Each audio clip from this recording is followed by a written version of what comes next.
dari kelompok 4 beranggotakan saya Maya Ramadhani dan Saya Rusul Hatimah dan satu lagi rekan kami yang bernama Putri Kisra Syafira. di sini kami akan mempresentasikan sebuah penelitian yang berjudul Memodelkan waktu perjalanan di Amerika Serikat. Teknik Bootstrapping untuk menghindari overfitting. Di sini kami melakukan presentasi untuk memenuhi tugas mata kuliah komputasi dan simulasi statistika. Adapun hal yang melatar belakangi penelitian ini adalah salah satu komponen penting dari aktivitas sehari-hari adalah jumlah waktu yang dihabiskan setiap orang dalam melakukan perjalanan. Di mana di Amerika Serikat sendiri itu pekerja menghabiskan rata-rata 38 menit sehari untuk bepergian. Perjalanan pulang pergi merupakan salah satu aktivitas sehari-hari yang tidak menyenangkan dalam hal kenikmatan instan, dan juga perjalanan pulang pergi sering diartikan atau dikaitkan dengan tingkat stres yang tinggi dan tingkat kesejahteraan yang rendah, di mana perjalanan pulang pergi harus dianalisis secara ekstensif dan tingkat konsensus tertentu mengenai faktor-faktor apa saja yang terkait dalam perjalanan pulang pergi, diantaranya seperti mikroekonomi, geografis, atau makroekonomi. Nah, oleh sebab itulah dilakukan analisis mengenai perjalanan waktu dengan berfokus pada keakuratan model, bukan hanya pada penentuan asumsi dengan menerapkan pendekatan algoritmik yang dikembangkan oleh Gimes Nadal, Louvens, Moina, dan juga Velila pada tahun 2019 yang didasarkan pada bootstrapping, pemilihan variabel, serta kesalahan prediktif absolut di mana rata-rata pada set pengujian, serta yang dirancang untuk menghindari overfitting. Terkait studi empiris, di mana algoritma forward stepwise selection yang dilakukan oleh penelitian sebelumnya pada tahun 2019 dilakukan dalam analisis waktu perjalanan untuk mengatasi overfitting dengan memilih variabel yang relevan berdasarkan kesalahan prediksi pada set pengujian. Ini dilakukan menggunakan pendekatan bootstrap dari log waktu perjalanan. Nah, dalam penelitian terapan, keakuratan model empiris sangat penting untuk menghasilkan kesimpulan akurat.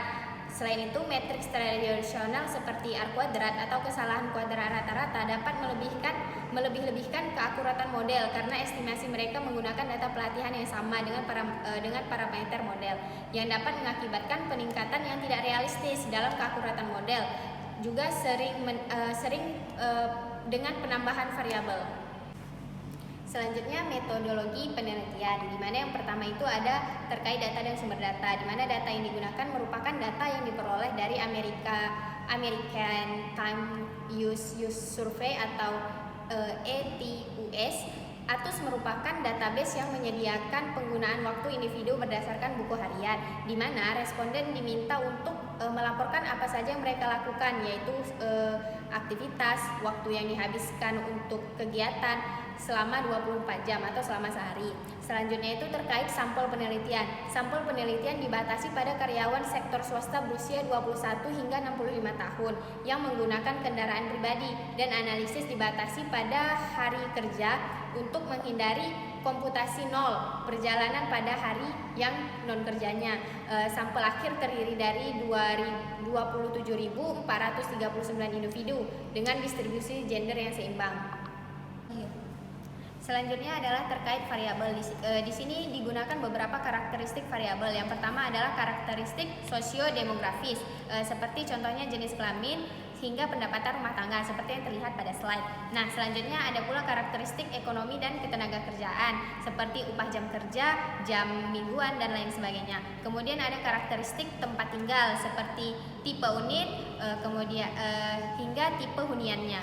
Selanjutnya ada karakteristik geografis seperti pusat kota seperti yang terlihat pada slide, dan terakhir ada karakteristik penggunaan waktu seperti waktu untuk tenaga kerja hingga pada perawatan pribadi seperti yang terlihat pada slide. Adapun langkah-langkah dalam penelitian ini, yang pertama adalah merumuskan masalah apa yang akan diangkat dalam penelitian. Selanjutnya mengumpulkan data dan menentukan karakteristik data menggunakan statistika deskriptif. Tahapan selanjutnya adalah tahapan dalam analisis data, yaitu meliputi bootstrapping, pemilihan variabel, serta menghitung mean absolute error prediksi, di mana bootstrapping digunakan untuk memperkirakan model dari setiap variabel penjelas potensial dalam kumpulan data. Selanjutnya, pemilihan variabel melibatkan pemilihan serangkaian variabel penjelas yang dikurangi untuk memodelkan waktu perjalanan secara akurat.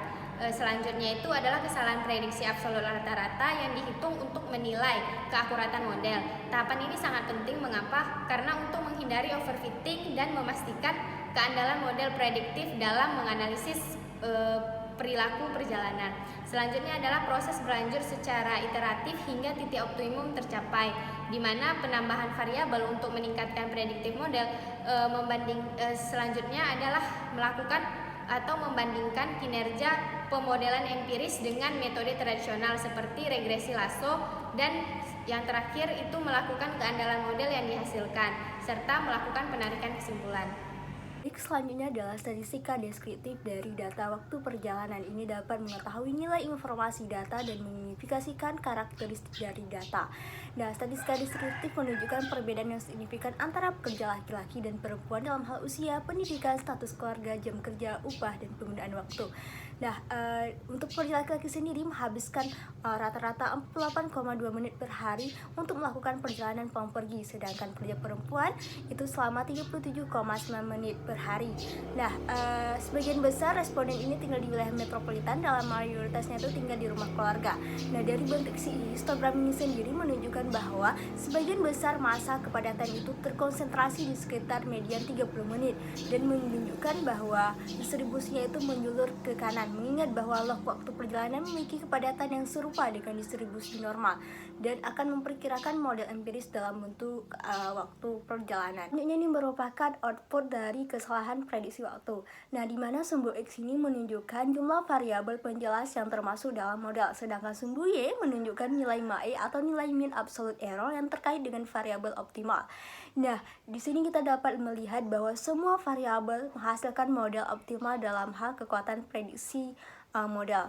Nah, dan semua variabel ini signifikan secara statistik pada tingkat 99%, dan juga jumlah penduduk wilayah metropolitan ini berkorelasi positif dengan waktu yang dihabiskan untuk bepergian. Oke, selanjutnya adalah perbandingan model pendekatan algoritmi berdasarkan bootstrapping dengan regresi Lasso. Nah, di samping ini merupakan tabel dari estimasi model regresi, di mana dari kolom algoritma sendiri ini menunjukkan model regresi pertama yang dibandingkan diestimasi dengan menggunakan pendekatan algoritmi berdasarkan bootstrapping. Dan model ini mencakup sejumlah variabel penjelas yang dipilih secara optimal untuk memprediksi waktu perjalanan. Nah, selanjutnya dalam kolom kedua ini merupakan metode forward step selection yang merupakan model regresi kedua yang diestimasi. Model ini mencakup lebih banyak variabel penjelas dibandingkan dengan algoritma sebelumnya, dan hasilnya ini menunjukkan adanya masalah overfitting di mana model ini memiliki performa yang kurang baik dalam memprediksi waktu perjalanan. Selanjutnya adalah kolom dari Lasso yang menunjukkan hasil dari model regresi yang diestimasi menggunakan metode Lasso. Model ini melibatkan banyak variabel penjelas dengan fokus pada meminimalkan varian model. Namun hasilnya menunjukkan bahwa model Lasso ini tidak secara signifikan unggul dalam memprediksi waktu perjalanan. Nah, selanjutnya ada kolom selanjutnya itu merupakan model regresi keempat yang diestimasi, dan ini mirip dengan kolom algoritma sebelumnya, namun kali ini variabel seperti upah per jam dan penggunaan waktu di hari kerja itu dihilangkan untuk mengatasi masalah endogenitas, dan model ini menunjukkan performa yang cukup baik dalam memprediksi waktu perjalanan. Selanjutnya adalah kolom metode forward selection metode forward step selection, yang dimana ini sama seperti sebelumnya, namun ini menggunakan variabel penjelas yang lebih optimal. Model ini termasuk lebih banyak variabel penjelas dibandingkan dengan kolom sebelumnya, namun performanya itu sedikit lebih rendah. Nah, selanjutnya adalah kolom yang terakhir, ini menunjukkan hasil dari model regresi yang sama dengan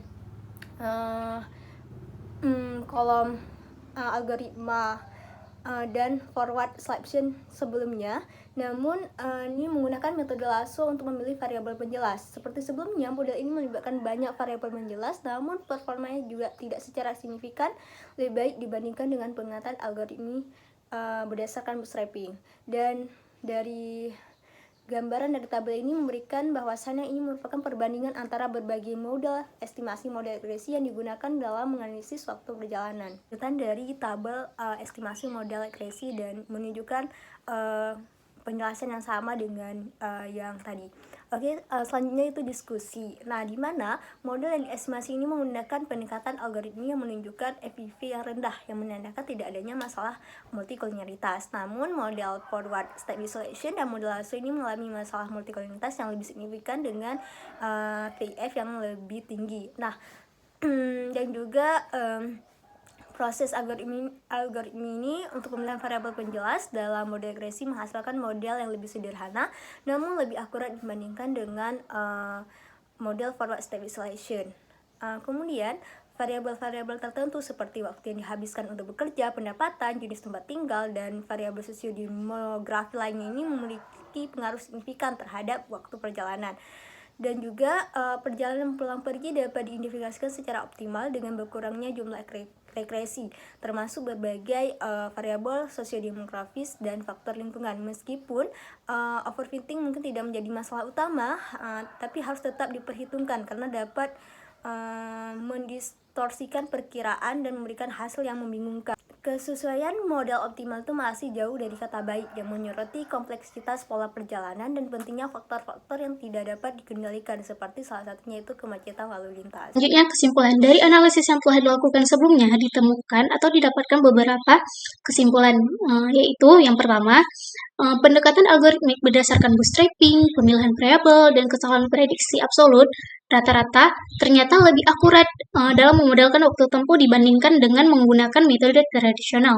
Yang kedua, faktor-faktor dalam analisis yang telah dilakukan seperti waktu kerja, pendapatan, jenis unit perumahan, lokasi pemukiman di dalam kota, dan jumlah penduduk di wilayah tempat tinggal ditemukan signifikan mempengaruhi perjalanan waktu. Dan yang ketiga, pendekatan algoritmik pada analisis ini itu menghindari overfitting dan berkontribusi pada analisis perilaku perjalanan di kalangan pekerja di Amerika Serikat.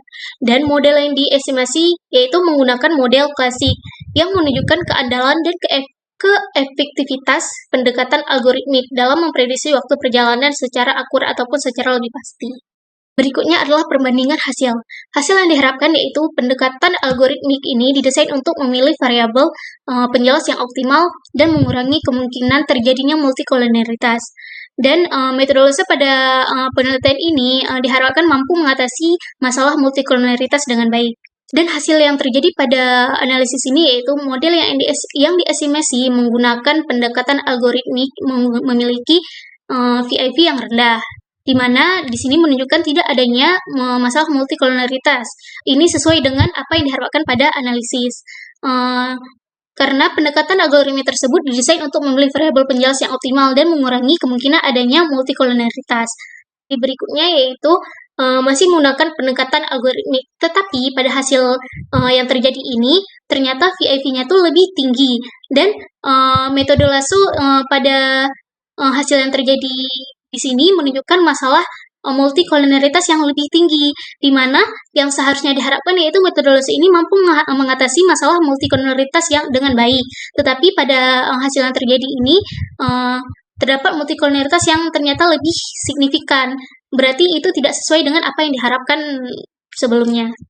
Nah, yang terakhir yaitu terdapat kelebihan dan kekurangan pada penelitian ini. Kelebihannya yaitu secara keseluruhan penelitian ini menawarkan wawasan yang berharga mengenai analisis perilaku perjalanan di Amerika Serikat, peningkatan akurasi model, dan pentingnya teknik penyesuaian model yang tepat dalam studi empiris. Kekurangan pada penelitian ini yaitu teknik yang diusulkan hanya valid untuk data cross-sectional, selain itu tidak dapat diperhitungkan, dan heterogenitas yang tidak teramati mungkin mempunyai dampak yang kuat pada perjalanan. Karena data yang digunakan bersifat cross-sectional, permasalahan tersebut tidak dapat diselesaikan. Pendekatan algoritmik yang diusulkan didasarkan pada teknik bootstrap yang memerlukan biaya komputasi yang relatif lebih tinggi. Dalam setiap langkah proses, kita perlu memperkirakan model bootstrap untuk setiap variabel penjelas potensial dari data. Namun, jika model yang akan diestimasi tidak memerlukan biaya, seperti kasus model OLS yang dianalisis pada makalah ini, batasan ini tidak terlalu penting. Dan kumpulan data pada penelitian ini juga mempunyai batasan tertentu, karena perjalanan pulang pergi adalah fenomena yang bergantung pada faktor stokastik dan tidak dapat diobservasi, seperti kemacetan lalu lintas, dan autokorelasi individu yang menghadapi tingkat kemacetan yang sama di wilayah metropolitan yang sama. Maka ATUS ini tidak mengizinkan kami untuk mempertimbangkan masalah ini. Sekian video presentasi dari kami, sekian dan terima kasih.